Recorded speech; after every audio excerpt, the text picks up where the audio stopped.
to bring up, have you seen pictures of abortion? Abortion can cause suicide. His wife's having an abortion. Do you think he wants to think about that? Well, I think probably coming from maybe we'll get him to change his mind about whether she should be having the abortion. Maybe he'll be like, oh, I don't want her to commit suicide and run in and change. That's probably what they're thinking. That's probably what they're thinking, and it sounds logical outside of the situation. But within that situation, he's not going to listen to that. I don't know that that's what I want to pick on because I have heard several counselors say that there can be a lot of fruit that comes from talking about the possible things that can happen after abortion. Yeah, I don't mean that you can't bring those up. I mean that in that moment of time, in that conversation, it was obviously not going to gain any common ground. And we've talked, and I think that your last comment, gain common ground, is important here. We've talked about this on the podcast. We've talked about it when Trent from Justice for All has been on. We've had other members from a great training team, Justice for All, and their training program, which is not the only one out there, but it's one of the better ones. Right. The thing that these women don't appear to have is a good training, good coaching in how to handle this type of situation. Now, I, being a director for a 40 Days for Life prayer campaign, have specifically instructed and trained both my general volunteers and my vigil leaders, who are also volunteers, that if they're questioned, they have one response: we're here to peacefully pray for the end of abortion, and I'm just a volunteer.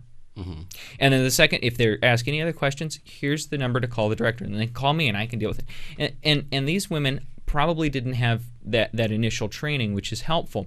But if you take it a step further, if they got pro-life ambassadorship training, which is what we talk about here on the podcast, it teaches you to understand how to respond to a situation like that. And I don't know how much, Josh, you want to get into that, but I think the first approach is if someone's coming in and bulldozing, and this is my approach, let them.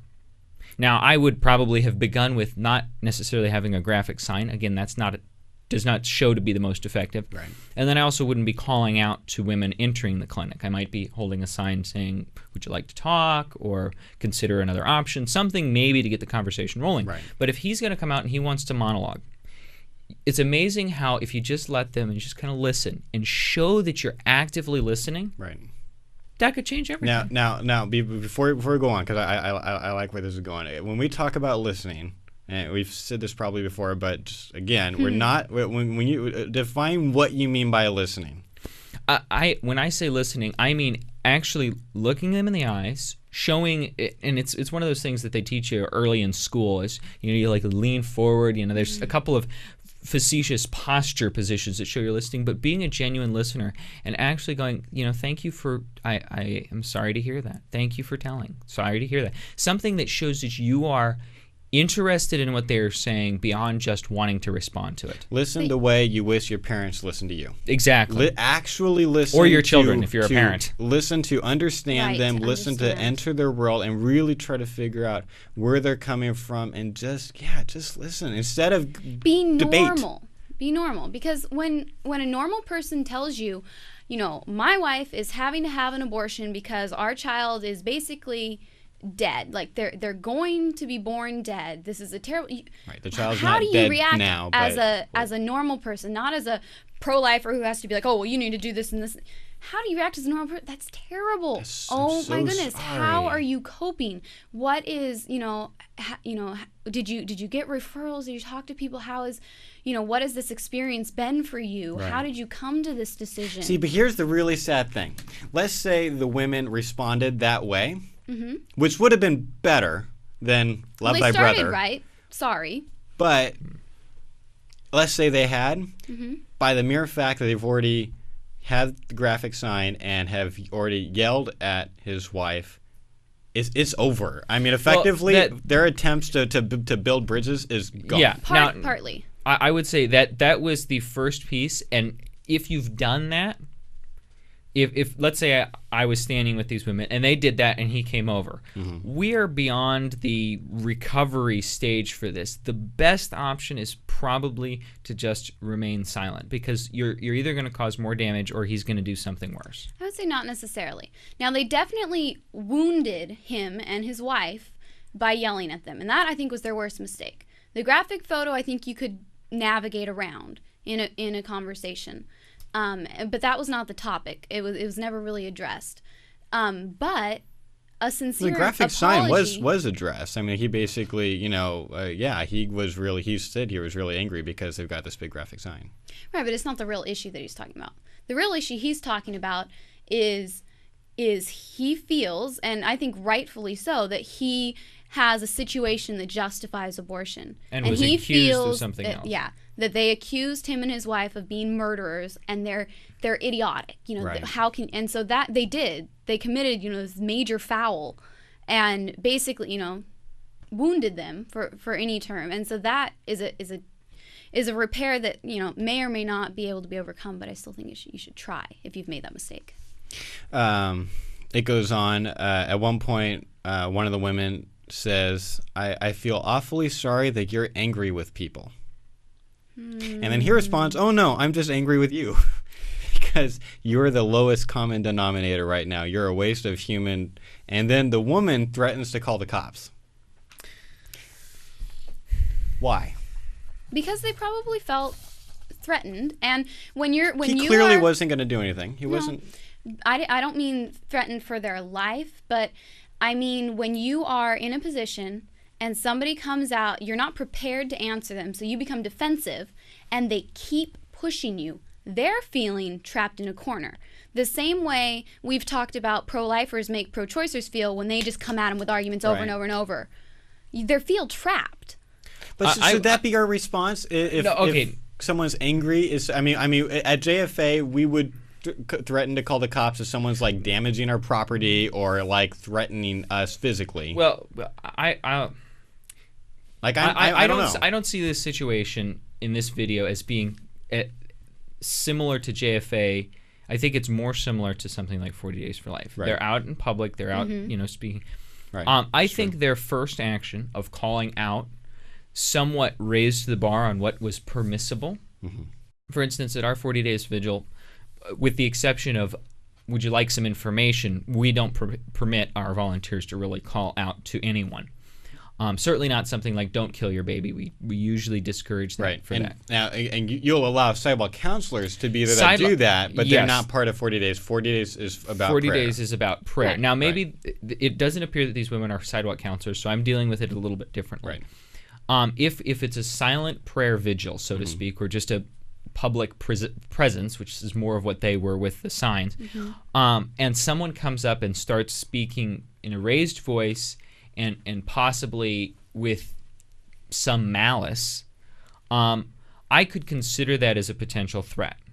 I could see that. Now, the problem is these women have raised the bar by already yelling them. By already yelling just matched their right. They've just matched. So I don't think that threatening to call the cops, maybe it got him to walk away because he's like, it's not really worth it. No, it didn't. Because here's what's interesting about this is how it, once again, we're talking about perception. Here's how it came across to him. He wrote in the article, he said, the most telling thing in the entire thing, he writes this entire thing, he said, the most telling thing about their cowardice is when the woman on the right gets upset that I'm recording the conversation, which is perfectly legal, and he's right, and then threatens to call the police. He says, the irony is rich. She wanted to call the police because I was peacefully expressing my opinion on a public sidewalk and exercising my First Amendment rights, which is exactly what she was doing. But I'm not on God's side, am I? I think his point is perfectly valid. Yeah. I think her response to call the cops was more inflammatory than it was ever helpful. And if the police did come down and did see his video, they might accuse her. I mean, they might say, you are disrupting the peace. Or you shouldn't be standing in the street, by the way. Yeah, well, I wasn't going to little things like that. Little things like that. Who knows? Maybe it's a private drive. But the idea is that they have raised the bar and he's matched them. Right. And saying something like we're going to call the cops is more inflammatory than it is beneficial in many, many regards. And right. I think that there's a lot. I think there's a lot to learn from this video for our listeners and viewers. He says, all right, call the guy. He says to them, all right, call the cops. I'm standing on public property and I'm not doing anything wrong. You're yelling at people, so I said that I can talk. I know my rights inside and out. And the woman responds, I'm sure you do. Nice comeback. And then he says, yeah, I do. Congratulations. You're a real winner, both of you. And the woman says, and you're an angry father. I mean, in a sense, that's true. he is an angry father. I'm sure he's angry at them. He's also, I'm sure, angry about this horrible thing that's happening to them. Yeah. To them being him and his wife. Why is just saying that helpful? Like, it's almost like, okay, I got called a name, so now I've got to call you a name. You're an angry father. Ooh. It's not this is helpful. Frustrating for me. Now, see, I think one of the things that we didn't make this distinction at the beginning, and I think we need to make it now. Okay.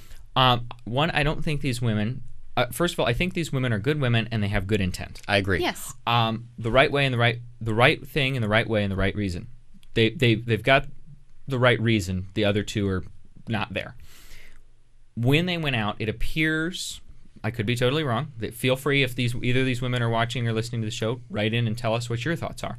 But it appears that they weren't trained in any kind of extensive pro-life ambassadorship interaction, how to save hearts, change hearts, and save lives, so to speak, to use kind of justice for all thing. Mm-hmm. And thirdly, they're in a situation that they probably have seen before in a different way, but they've probably never encountered someone like this guy who knows his stuff, who has a woman who has what could be called the closest thing to a legitimate reason for what he's doing.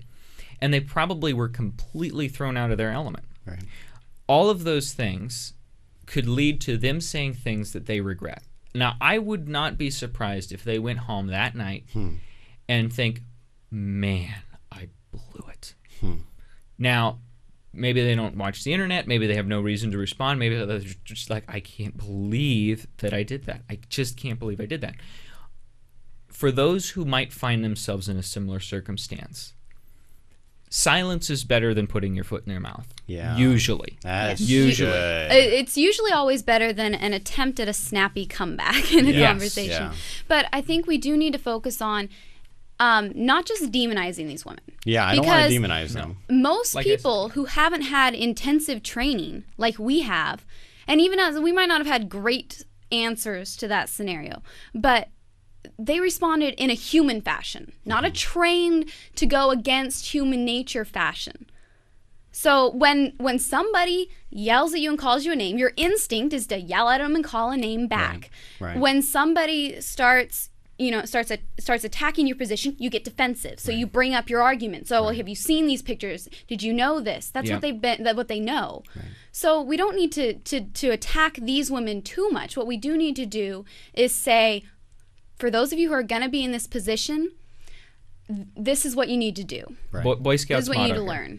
Right. Yeah. Be prepared. Yeah. So here's what we're gonna do is next episode we're going to talk about what do you say about this horrible topic. I mean, this is exactly what you said. This is one of the most difficult cases that happens, that reasons that people have abortions. So instead of saying what they said, what do you say when someone asks you, should we be allowed to have abortion for these reasons? Why shouldn't you? What you would force parents to bear a child that is seriously deformed and is going to die within a few minutes. Why? How dare you? What do you say? Now, not necessarily all those things would be things that would have helped in this video. In this video, tensions were already really high. Right. But I'm saying I want you as our listeners to be ready to respond if someone else asks you about this case. You've been watching Life Report, pro-life talk, real-world answers. Life Report is produced by Right to Life of Central California.